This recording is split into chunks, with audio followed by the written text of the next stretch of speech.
په دې موقع باندې چې د حج د میاشت شروع کېدو ولده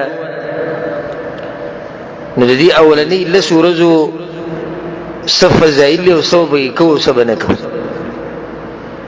دا لس ورځې چې کومې را روانې دي یا 2 ورځې بعد او یا 3 ورځې بعد دا دومره اوچتې ورځې دي چې الله سبحانه وتعالی په دې باندې قسم وخوړلی او ذکر الله په قرآن کې سوی والفجر وليال عشر وليال عشر عرش ولا رب قسم خوړلی او الله چې کله په سبا قسم خوري نو د دلیل د هغه په عظمت باندې او جمهور مفسرین هغه دا وایي چې دې کې د لیال عشر نه مراد څه دي؟ د لس ورځې دي د ذوالحجې د اولنۍ الله په دې ورځو قسم خوړلی او امام ابن کثیر وایي چې دغه صحیح تفسیر دی. دا فضیلت دی.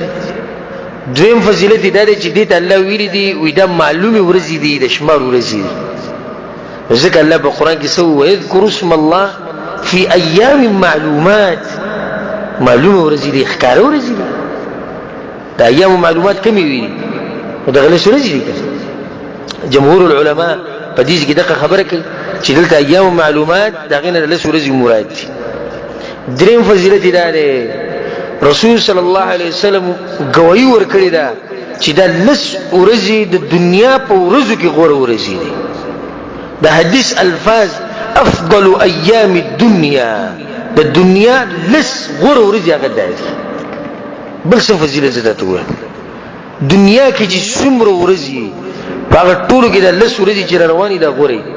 حدیث کې راځي امام ترمذی رحمه الله راوړی دی عبد الله بن عباس رضی الله عنهما قال النبي صلى الله عليه وسلم رسول صلى الله عليه وسلم ما من أيام العمل الصالح فيها أحب إلى الله من هذه الأيام يعني أيام العشر. دا الله بنور ورزو کې دس یو ورځ هم نشته چې د الله نیک عمل دومره خوښي لکه څومره چې په دې لس ورځو کې خوښي.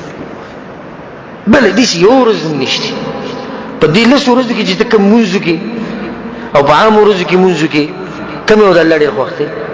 دغه لس ورځو د خوښ دی. په هغې کې چې ته څه عمل کې هغه د رب العالمین ډېر خوښ دی.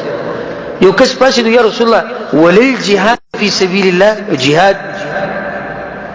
جهاد خو بیا ځان له اوچت عمل دی د صحابو دې تپوس ته ګوره رسول صلی الله علیه وسلم دې جواب ته وګوره وللجهاد فی سبیل الله اگر کوئی جهاد دې هم کړی